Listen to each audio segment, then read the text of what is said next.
Hello, my name is Benjamin Hart. I'm an American attorney and the managing director of Integrity Legal here in Bangkok, Thailand. As the title of this video suggests, and maybe the thumbnail suggests, this is going to be a video I'm probably going to be a little bit more passionate on than normal.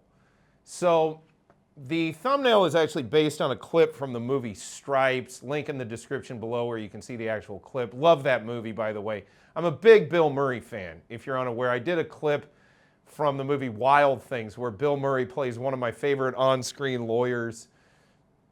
Mr. Bowden, I think was his name, in the film Wild Things, when I was talking about the neck brace that Toxin was wearing and stuff. So whenever I get a chance to bring up a Bill Murray movie, I really kind of relish it. And Stripes is such a great film. I was thinking about making this video. Let me actually jump into the citation, and then I'll kind of get into everything around it here in a moment. But basically, I thought of making this video because I read a recent editorial in the Bangkok Post, bangkokpost.com. Article is titled, I guess I should say it was sort of an opinion piece, Police Immigration Bureau Faces New Scrutiny. And again, the thumbnail is from Stripes, and you know, I thought about it after reading this excerpt. The Police Immigration Bureau is fuming over a Reuters documentary-style interactive graphic report based on interviews with 9 people who had allegedly been trafficked to scam centers in Myanmar between 2022 and 2025. I want to get back to Reuters here in a minute, but let me keep going.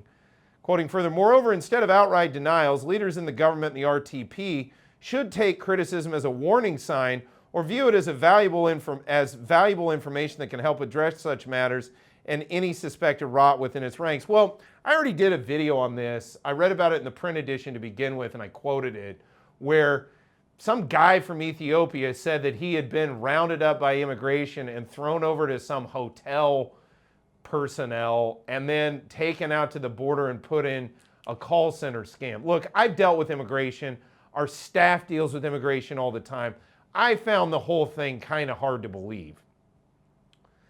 You know, I'm not dismissing it out of hand.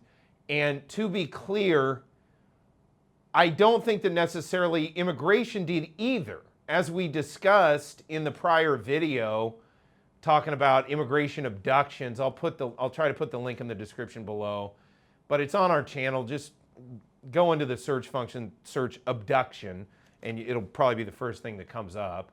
And you'll get this article. I cited the print edition from Bangkok Post.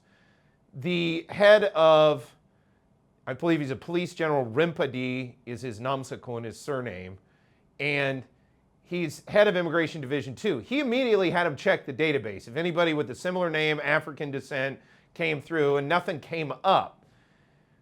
The point I'm trying to make with this is not the substance of it, but it's this attitude, again, quoting again, instead of outright denials, leaders in the government and RTP should take criticism as a warning sign or view it as a valuable information.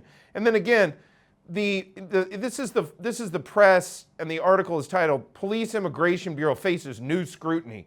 And the whole article is geared at, you know, it's like shaming or browbeating or whatever the Thai police. You need to be doing something about this because Reuters said so. That's the kind of basically the message of the whole thing is, oh, the foreign press said so. So like the thumbnail says, so foreign press says jump, and Thai police need to say how high. To my mind, it sounds like they've at least started looking into it, you know. And this whole, what are they supposed to do? Pull their hair out and wear sackcloth around because some foreign press outlet has said that there was some issue here? You know, and meanwhile, and I urge those who are watching this video, read the article. It's titled Police Immigration Bureau Faces New Scrutiny, Bangkok Post, bangkokpost.com. But, you know, I just kind of took issue with it just as like a tie insofar as, you know, when I read the news article the initial time, I mean, they went in, they checked the immigration database. There wasn't anybody like this. You know, I don't know if you're aware, but a lot of the folks that come over here, not all of them, but a lot of the folks come over here from Africa, they're not all exactly telling the truth all the time with regard to their intentions on being in Thailand, and they may not have actually told the truth regarding their backstory of what they've been doing in Thailand, etc. I'm not necessarily calling anybody out. I'm not casting a broad net, but facts are facts. You know, look, when I deal with U.S. immigration, there's certain people from certain places that have a tendency to make up stories about their backgrounds and things more than others. You know, it's just a fact.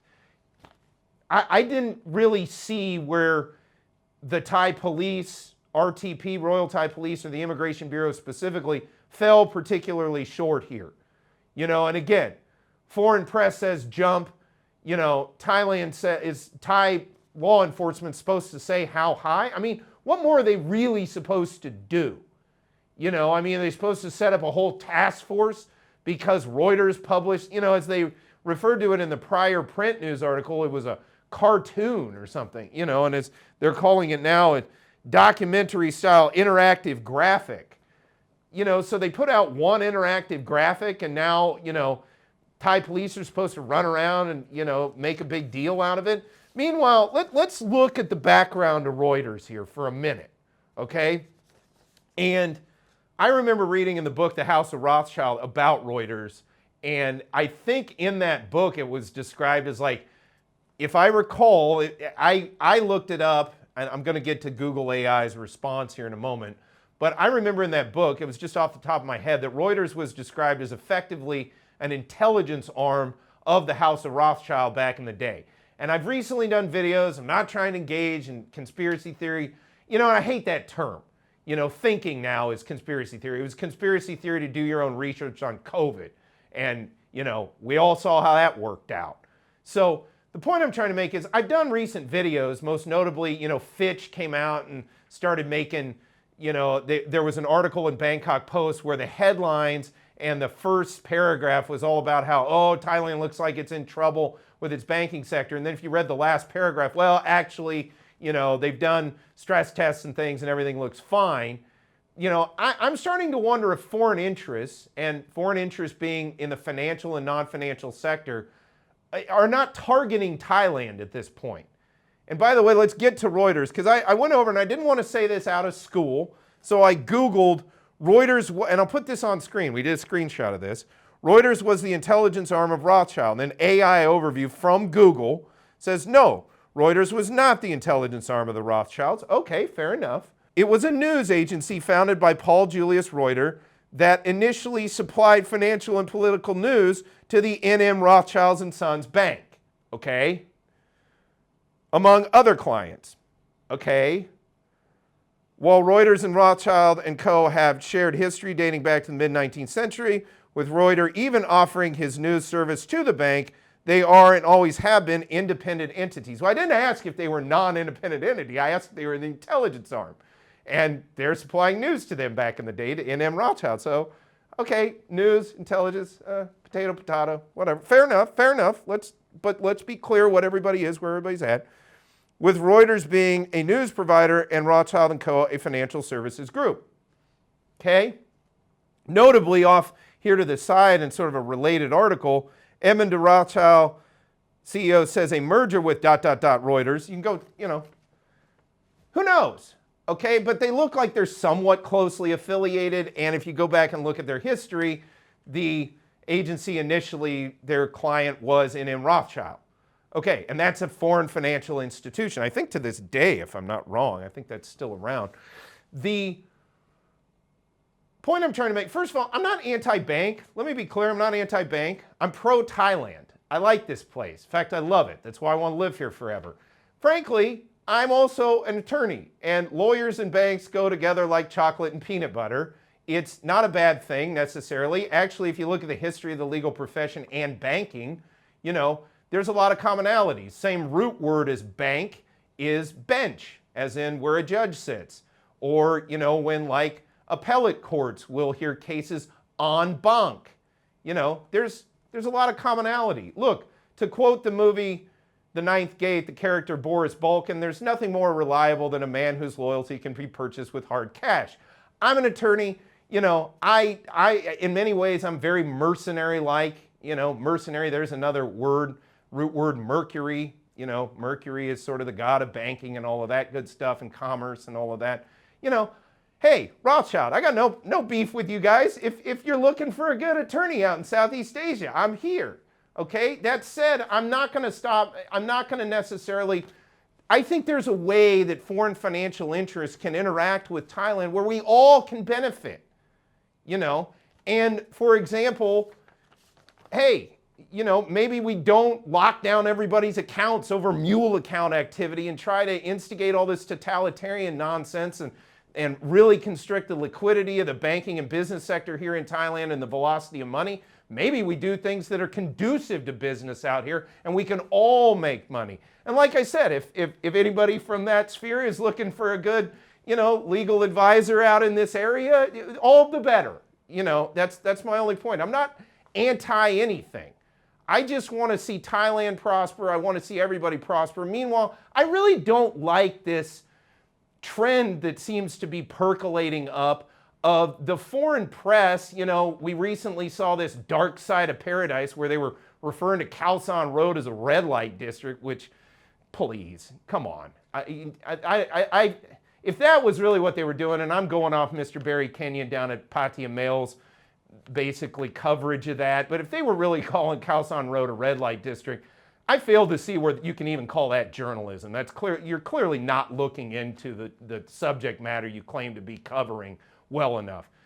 That said, this whole notion coming from the Bangkok Post that the police need to be like jumping up and running around because of the account of one person in an interactive, what do they call it, graphic report, I find that spurious. I find it's not reasonable under the circumstances. It sounded to me like the head of Immigration Sector Department 2, or Division 2, basically got on it. They did a background check. They couldn't find anybody. That sounded like a reasonable initial response.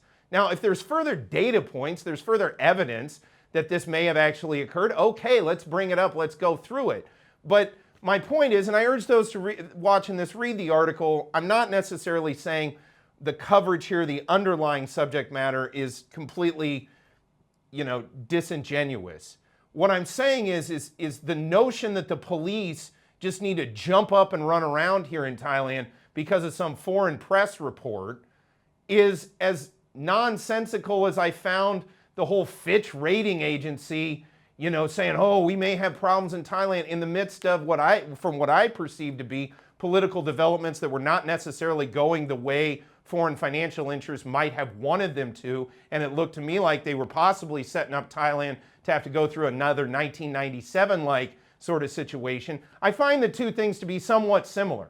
It looks to me like there's a lot of undue foreign, I won't say influence, but perhaps attempted interference. And why?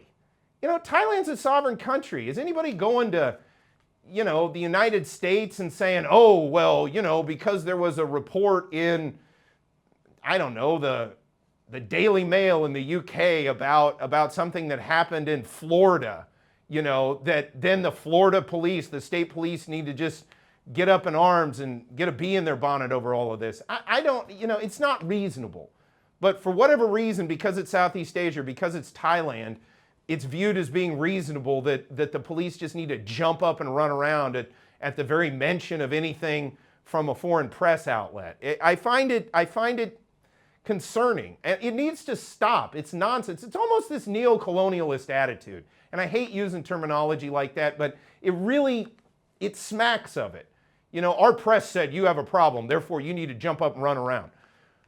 Okay, but you know, what's the problem? We checked into it. There's nobody by that name that came in. We checked the database. What do you want us to do? You know, that's kind of my 2 cents on it. The whole thing just seems odd to me. So, you know, who knows? That said, again, you know, nothing against foreign banking per se. I would love to see this all work out in a non-totalitarian way where everyone can benefit. Thailand can benefit from foreign direct investment. Foreign investors can benefit from economic activity here in Thailand.